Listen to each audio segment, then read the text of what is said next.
Al celebrar hoy esta Eucaristía y leer la palabra de Dios, con un poco de creatividad podemos nosotros imaginar lo que sintieron los apóstoles cuando el primer día de la semana, al atardecer, aparece Jesús en medio de ellos. Motivo de alegría porque hasta ese momento les invadía en su ser la tristeza. Una tristeza de muerte, una tristeza de sufrimiento. Estaba seguramente muy presente en ellos aquel día de la condena de Jesús, cuando lo condenaron a muerte.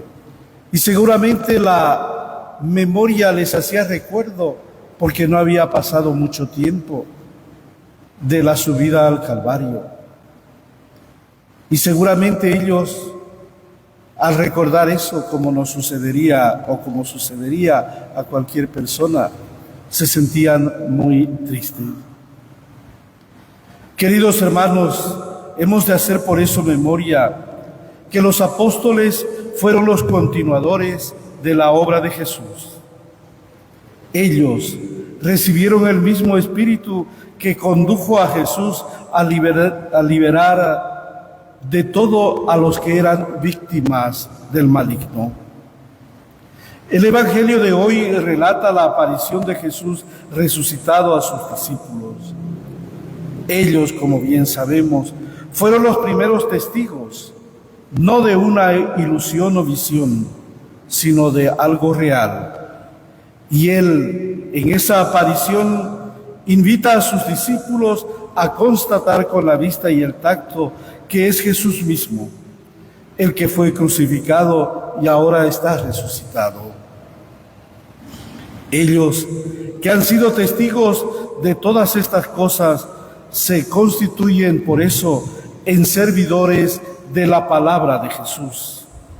Y por el mandato que recibieron, tuvieron que ir por todo el mundo y anunciar el Evangelio del perdón de los pecados.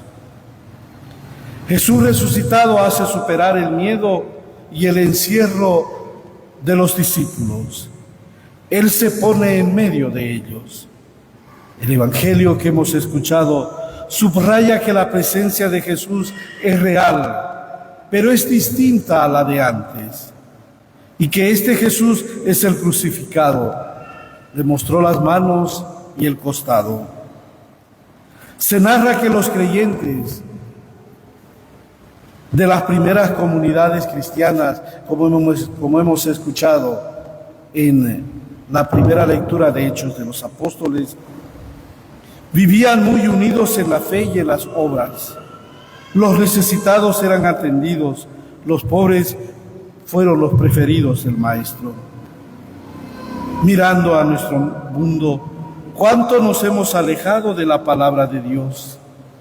Vivimos en estos tiempos en un mundo egoísta y mercantil, en donde en muchas ocasiones se busca aprovecharse de la necesidad del prójimo. Por eso, una lección que debemos recordar hoy es que debemos aspirar a ser una comunidad de fe, congregada y constituida en la asamblea por la acción de la palabra que anuncia a Cristo. La palabra debe ser vivida en la comunidad por la cual ella misma se va alimentando. Este alimentarse de la palabra la llevará al ejercicio de la caridad y a la vida interior. El actuar de los creyentes debe ser, como nos narra hoy la palabra de Dios, compartir con los más necesitados.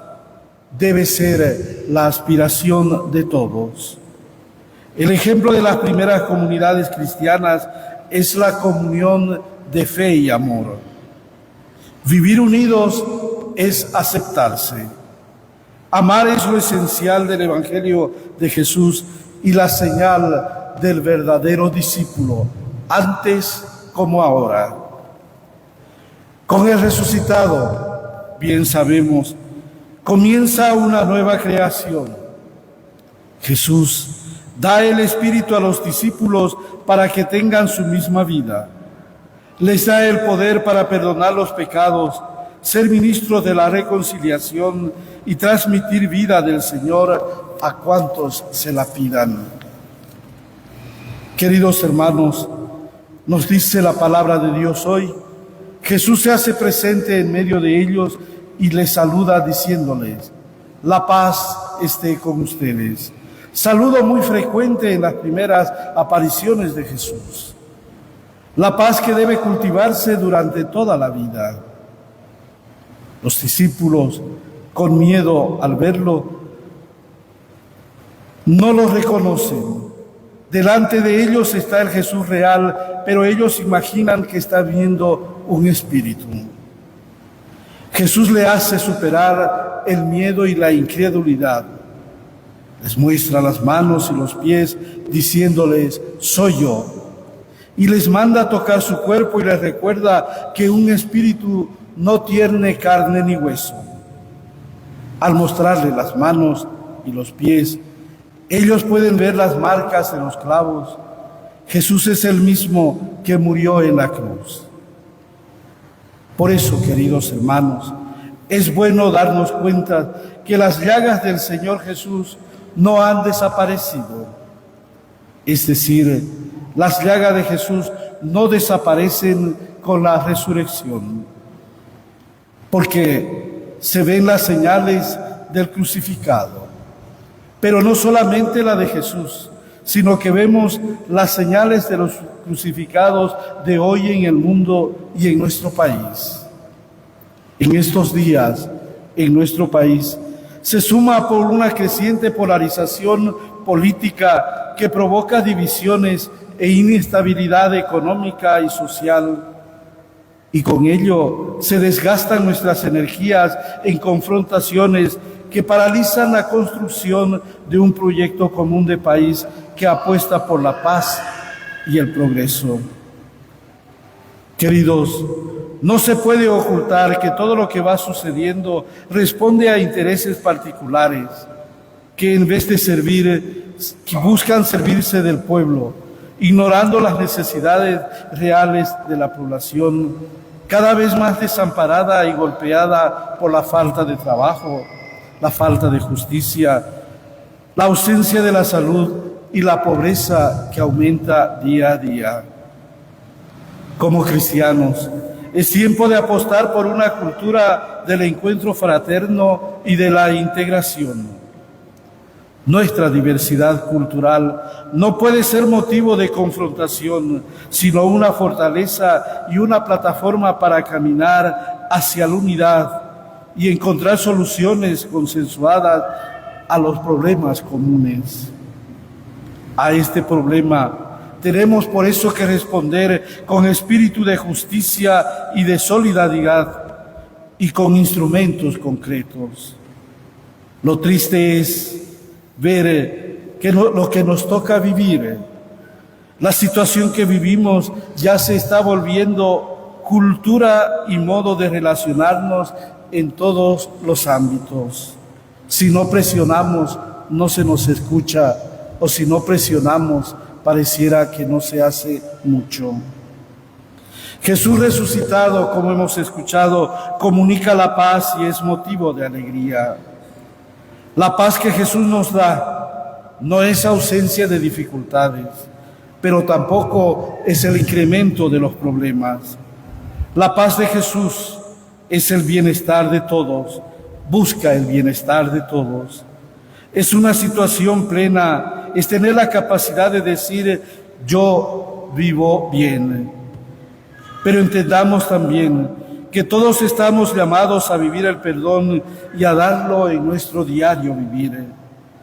Para ello se deben dar señales y reales, buscando una concreta acción de reconciliación y de paz. La división no nos conducirá nunca a encontrar caminos para el bien común. Nos dice hoy la palabra de Dios, al anochecer, el primer día de la semana, es decir, el domingo, cuando todos estaban reunidos para la fracción del pan, tiene lugar el encuentro con Jesús resucitado. Por eso, a todos nosotros y a todos aquellos que participan de esta Eucaristía, nunca debe olvidarse que la Eucaristía es la fuente y cumbre de la vida comunitaria. Ese encuentro entre hermanos es el remedio efectivo para la reconciliación. Ella cura las heridas de las personas. Y esto fue un mandato del Maestro, cuando dijo: hagan esto en memoria mía. Por eso la Eucaristía es un hecho importante para la vida y en la vida del católico, ese católico de hoy y de siempre. También que la vida cristiana estaría incompleta si faltara la misión. Los envió, nos dice el Señor en el Evangelio hoy. Si faltaría la misión, que no es otra cosa que vivir y compartir la experiencia de la presencia real de Cristo resucitado.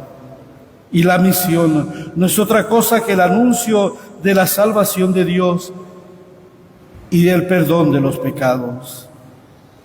El Señor les prometió y les dio el Espíritu Santo, promesa que será motivo de espera y que dará fortaleza y confianza para la misión. Espíritu Santo que será dado a los discípulos y a través de ellos a toda la Iglesia a través de la historia. Esa fue la tarea de los apóstoles y el comienzo de la Iglesia por el mandato de Jesús, cuando les dice: como el Padre me envió, así también los envío yo. De ahí que desde los primeros tiempos la Iglesia, con la asistencia del Espíritu Santo, anuncia la salvación a los hombres. Es pues una gran responsabilidad de cada creyente bautizado y su comunidad dar testimonio concreto de la resurrección del Señor por medio de las obras concretas. Las primeras comunidades cristianas son el ejemplo.